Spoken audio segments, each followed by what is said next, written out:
துடிக்குது மனசு. ஒரு பேரண்ட்க்கு வந்து இல்ல என் குழந்தை 6 வயசு 7 வயசுன்னும் போது நம்மளால ஒரு டிஃபரன்ஷியேட் பண்ணி பார்க்க முடியாது இல்லையா? என் குழந்தை வந்து ஒரு இஸ் கெட்டிங் மென்டலி டிஸ்டர்ப்ட் அப்படின்றது யாருக்குமே தெரியாது இல்லையா? பேரண்ட்ஸ் எப்படி அதை ரெக்கக்னைஸ் பண்ணலாம்? நீங்க தான் பண்ணிட்டு இருக்கீங்களே. இப்ப உங்களை மாதிரி மீடியா ஊடகம் வழியா தான் ஒரு அவேர்னஸ் கிரியேட் பண்ணணும். இப்ப இந்த மாதிரி வந்து அறியாமை தான். இப்ப நீங்க சொன்ன ஒரே காரணம் தான். எந்த ஒரு அம்மாக்கோ அப்பாக்கோ குழந்தைய நம்ம கொடுமைப்படுத்தணும், அவனை வந்து தோல்வி அடைய வைக்கணும், அவனை வந்து சமூகத்துல வந்து ஒரு ஃபெயிலியரா பார்க்கணுங்கிறது நோக்கம் கிடையாது. கண்டிப்பா. பட் அவங்க எந்த விதமா அதை செய்யறாங்கன்றது வந்து அவங்க எப்படி கத்துக்கிட்டாங்க, அவங்களுக்கு என்ன திறமை இருக்குன்றத பொறுத்துதான் அவங்களுக்கு அதை வெளிப்படுத்த முடியும்.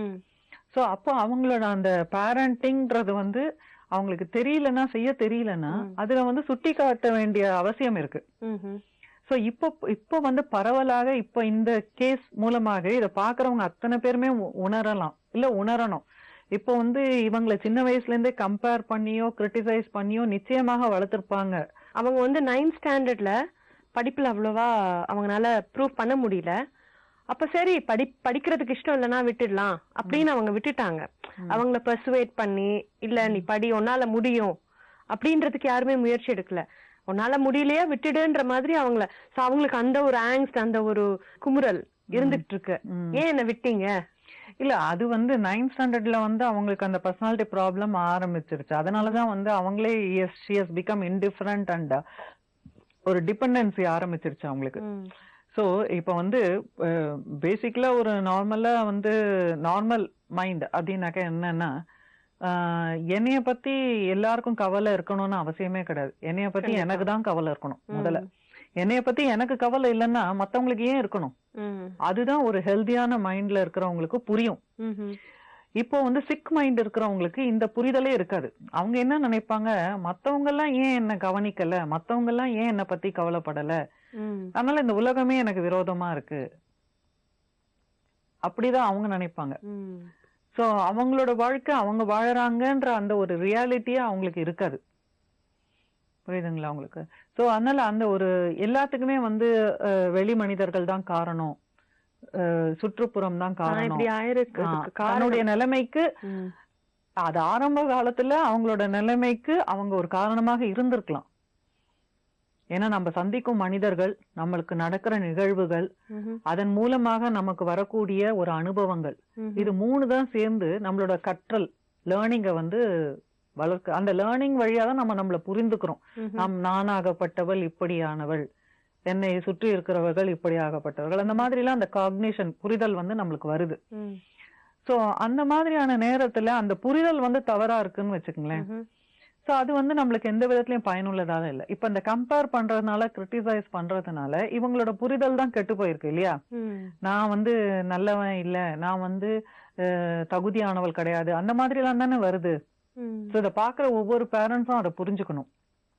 இப்போ ஒரு குழந்தைய இன்னொரு குழந்தைய கம்பேர் பண்றதுனாலயோ இல்ல அந்த குழந்தைய மட்டம் தட்டி பேசுவதனாலயோ இந்த மாதிரி பிரச்சனைகள் தான் வரும். இது இன்னும் பெரிய பெரிய பிரச்சனையாகி இன்னும் அவங்களுக்கு ஒரு கஷ்டத்தை தான் கொடுக்குமே தவிர ரிலீஃப் ஆகாது. இதுல இருந்து ஒரு இம்ப்ரூவ்மெண்ட், ஒரு பெட்டர்மெண்ட் வராது. ஆமா, இப்போ ஒரு செடியோ மரமோ காய்க்கலன்னா நம்ம போய் அந்த மரத்தையோ செடியோ திட்டிட்டா இருக்கும்.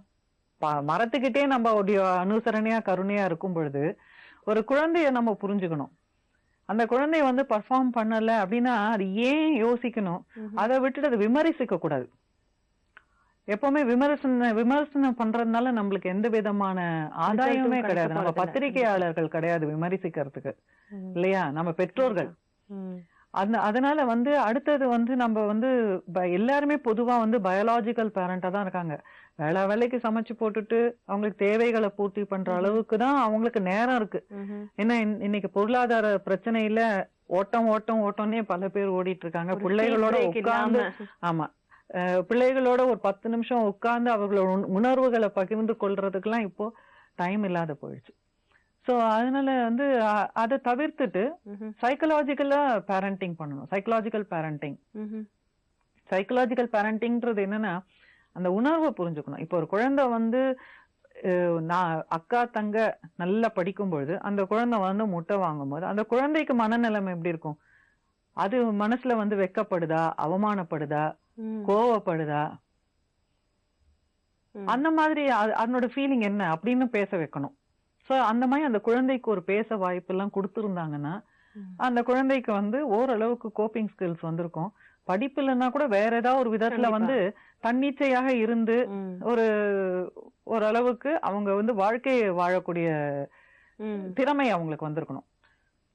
சோ ஏன்னா வந்து லைஃப்ல வந்து பொதுவா இந்த படிப்பு அந்த ஏஜை விட்டுட்டு ஒரு 25 வயசு 22 வயசுக்கு அப்புறம் வெளி உலகத்துக்கு வரும் பொழுது அவங்களோட சர்டிபிகேட் மட்டுமே அவங்களுக்கு வந்து கரியரை கொடுக்கறது இல்ல. கண்டிப்பா அவங்களோட அந்த சோசியல் ஸ்கில்ஸ், அப்புறம் அந்த அகாடமிக் குவாலிஃபிகேஷன், அதுக்கப்புறம் அவங்களோட இன்டர்னல் மோட்டிவேஷன், அவங்களோட பர்சனாலிட்டி இல்ல நிறைய விஷயங்கள் சேர்ந்துதான் வந்து அவங்களுக்கு அந்த ஒரு செயல்படக்கூடிய திறமை, காம்பிடன்சின்னு சொல்லுவோம். அதுக்கு வந்து இது எல்லாமே கான்ட்ரிபியூட் பண்ணுது. வெறும் இந்த 100 out of 100 மட்டும் கிடையாது. ஒருத்தர் வந்து தன்னை பத்தி உயர்வா நினைக்கும் பொழுது எனக்கு அருகதை இருக்கு, நான் நல்ல வாழ்க்கை வாழணும் அப்படிங்கிற ஒரு ஸ்கிரிப்ட் இருந்தா போறோம், அவங்க நிச்சயமா வாழ்ந்துருவாங்க.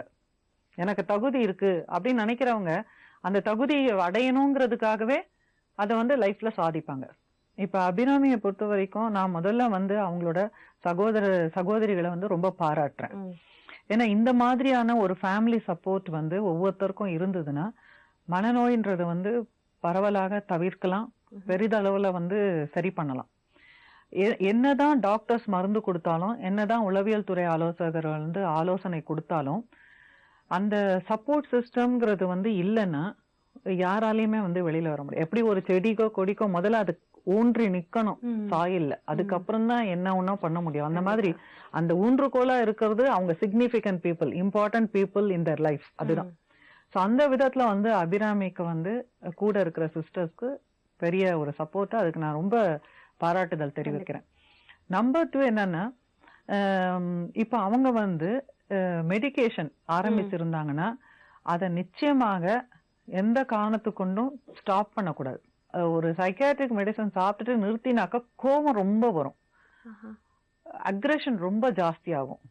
ஏன்னா ஒவ்வொரு மெடிசனும் வந்து it is chemical based. Psychiatric மெடிசன்ஸே எதுக்கு கொடுக்குறாங்கன்னா பயாலஜிக்கலா வந்து 2 விஷயம் இருக்கு. பயாலஜிக்கல் அதாவது நம்மளோட உடல் ரீதியாக பிரச்சனைகள் வரலாம், அந்த ரசாயன மாறுதல்கள்னால நம்மளுக்கு பிரச்சனைகள் வரலாம், இல்ல மன ரீதியா பிரச்சனை வரலாம், இல்ல ரெண்டுமே சேர்ந்து வரலாம். இப்ப வெறும் உடல் ரீதியா வர்றதுன்னா அது வந்து சைக்கியாட்ரிக், பியூர்லி சைக்கியாட்ரிக். இப்போ சில பிரச்சனைகள்லாம் இருக்கு, மறதி ஆறுது, அந்த மாதிரி எல்லாம் சிலதெல்லாம் இருக்கு. அதுக்கெல்லாம் எந்த ஆலோசனையெல்லாம் பண்ணிலாம் ஒண்ணுமே பண்ண முடியாது, மருந்துகள் தான். ஆமா, மருந்துகள் தான்.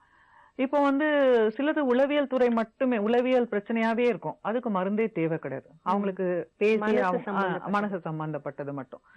அவங்க சில பேருக்கு வந்து உடல் ரீதியாவும் இருக்கும், அவங்களுக்கு கொஞ்சம் லைக் கொஞ்சம் டிப்ரெஷன் இருக்கும், ஆங்ஸைட்டி இருக்கும். அந்த டிப்ரெஷன் ஆங்ஸைட்டினால மன ரீதியா பிரச்சனையும் இருக்கும். சோ அந்த மாதிரி இருக்கிறவங்களுக்கு 2ம் வேணும். சோ இப்ப இவங்க வந்து இவங்களுக்கு மெடிசன் கொடுத்துருக்காங்க அப்படின்னாக்க நிச்சயமா மருத்துவர் வந்து இவங்களை இன்டர்வியூ பண்ணி பேசி அவங்களுக்கு வந்து உடல் ரீதியா பிரச்சனை இருக்குன்னு ஆலோசனை பண்ணி தான் அவங்களுக்கு மருந்து கொடுத்துருப்பாங்க.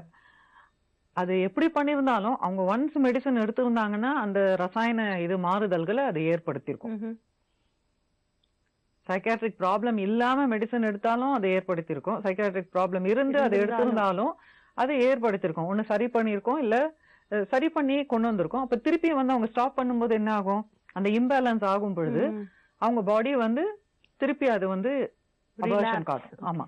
சோ அதனால அவங்களுக்கு அந்த அன்ஈசினஸ் வரும்பொழுது கோபம் வரும் மத்தவங்க மேல, இம்பல்சிவிட்டி ரொம்ப ஜாஸ்தி ஆகும். சோ அதனால வந்து மருத்துவரோட ஆலோசனை இல்லாம அந்த மருந்துகளை மட்டும் குறைக்கவும் கூடாது, அதிகப்படுத்தவும் கூடாது, ஸ்டாப் பண்ணவும் கூடாது. அபிராமியை பொறுத்த வரைக்கும் அவங்களுக்கு சில விஷயங்கள் அவங்க பேசினதுல பார்க்கும்பொழுது அவங்களுக்கு ஒரு மனநல மருத்துவரோட உதவியும் தேவை இருக்கும். சில விஷயங்கள் அவங்களுக்கு வந்து ஒரு ரிஜிடிட்டி இருக்கு, பட் ஆனா அவங்களுக்கு நல்ல தூக்கம்லாம் நல்லா வருது, எந்த கோவம் ரொம்ப ஜாஸ்தி இருக்கு கொஞ்சம். சோ அந்த விதத்துல தேவைப்பட்டதுன்னா அவங்க வந்து ஒரு மாத்திரைகள் எடுத்துக்கலாம். அண்ட் இன்னொன்னு அவங்களோட செல்ஃப் கிளீனினஸ் அதெல்லாம் வந்து ஒரு ஒரு இன்டிஃபரண்ட் ஆட்டிடியூட் இருக்கு.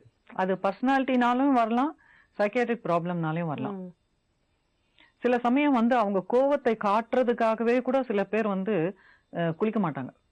இப்ப வந்து எனக்கு தெரிஞ்ச ஒரு பையன் வந்து தங்கையும் அவனும் இருந்திருக்கான். அந்த தங்கைக்கு நல்லா படிக்கணும் அப்படிங்கறதுக்காக வீடை மாத்தினாங்க. ஏன்னா குளிக்கிற வசதி எல்லாம் இல்ல, பெண் பிள்ளை அப்படின்னு சொல்லி. ஆனா அவனுக்கு அந்த வீடு ரொம்ப கம்ஃபர்டபுளா இருந்தது, பிடிச்சிருந்தது. புது வீட்டுக்கு போனவனா அவன் குளிக்கவே மாட்டேன்ட்டான். ஏன்னா அவனோட கோவத்தை அப்படி வெளிப்படுத்துறான்.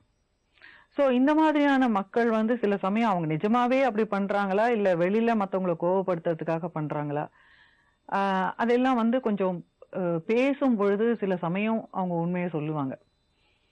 சோ அதுல நம்ம ஆலோசனை பண்ணி தான் அவங்களுக்கு இது பண்ணணும். சோ அந்த self hygiene it's a very important thing, notice பண்ண வேண்டிய ஒரு விஷயம். இப்போ அபிராமி பொறுத்த வரைக்கும் அவங்க ஹாஸ்டல்ல இருக்காங்க, அவங்க அங்கே இருக்கிறது நல்லது இல்லையா? மன ரீதியாகவும் உளவியல் ரீதியாகவும் அவங்களுக்கு ஒரு சப்போர்ட் கொடுக்கணும், ஒரு ட்ரீட்மெண்ட் கொடுக்கணும் அப்படின்னு முடிவு பண்ணிருக்காங்கன்னா அதை பண்ணினாங்கன்னா அது ரொம்ப நல்லது. ஏன்னா வயது ஆக ஆக அவங்களுக்கு இல்னஸ் இருந்ததுன்னா அது ஜாஸ்தி ஆகாம கண்ட்ரோல் ஆகணும். அத மாதிரி பட்சத்துல அவங்களுக்கு தனிமைப்படுத்தப்பட்டதுனால்தான் பிரச்சனையே வந்தது. அதனால ஹாஸ்டலுக்கு போனா இன்னும் தனிமைப்படுத்தப்படுறாங்க இல்லையா? அப்ப இனிமே ஒண்ணுமே பிரயோஜனம் கிடையாது. அதனால முதல்ல அவங்க ஃபேமிலிக்குள்ள கொண்டு you are part of our family, we are proud of you அப்படிங்கிற உணர்வு அவங்களுக்கு அவங்களாதான் கொண்டு வந்துக்கணும். இதுல இன்னொரு விஷயம் என்னன்னா, அந்த உணர்வு அவங்களுக்கு வரவழைக்கிறது ஒரு நல்ல ஒரு தெரபிஸ்ட் அவங்களுக்கு ஒருத்தர் வேணும். சோ அந்த தெரப்பி செஷன்ல it requires a long process.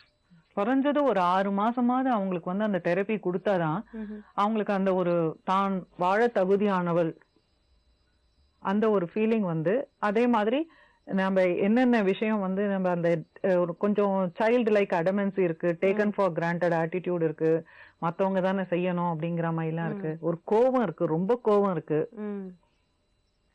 தன்னுடைய இந்த நிலைமைக்கு மற்றவங்க தான் காரணம் அப்படிங்கிற ஒரு அபிப்பிராயம் இருக்கு. சோ இந்த மாதிரி நிறைய விஷயங்கள் முதல்ல அவங்களுக்கு மிரர் மாதிரி காட்டக்கூடிய ஒரு தெரபிஸ்ட் இருக்கணும். அதுக்கப்புறம் அவங்களாதான் வெல்லிங்னஸ் வரவழைக்கணும். அவங்க யார் ஒருத்தருமே அவங்க மாறணும்னு நினைச்சாதான் மாற முடியும். சோ அந்த அவங்க மாறணும்னு நினைக்க வைக்கிறதுக்கு ஒரு நல்ல ஒரு சைக்கோ தெரபிஸ்ட் வேணும். அதுக்கு கூட ஃபேமிலி கவுன்சிலிங்கும் வேணும். அவங்க யார் வீட்டுல இருக்க போறாங்களோ அவங்களுக்கும் நிறைய விஷயம் இவங்களை டாலரேட் பண்ணணும். அவங்க போக்குல போய் பொறுமையா அவங்கள புரிஞ்சுக்கிட்டு ஒரு குழந்தைய அணுகிற மாதிரி. ஆமா, எக்ஸாக்ட்லி.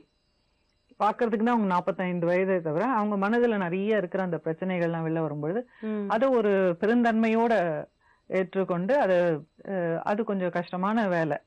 ஏன்னா எல்லாருக்குமே எவ்வளவு பிரச்சனைகள் இருக்கும் இல்லையா? ஆமா, ஆனா அத மாதிரி பண்ணாங்கன்னா டெஃபினட்டா சேஞ்சஸ் இருக்கும். சில நிமிடங்களுக்கு பின் அபிராமியை தன்னுடன் அழைத்து சென்று பாதுகாக்கப் போவதாக அவரது சகோதரி கூறினார்.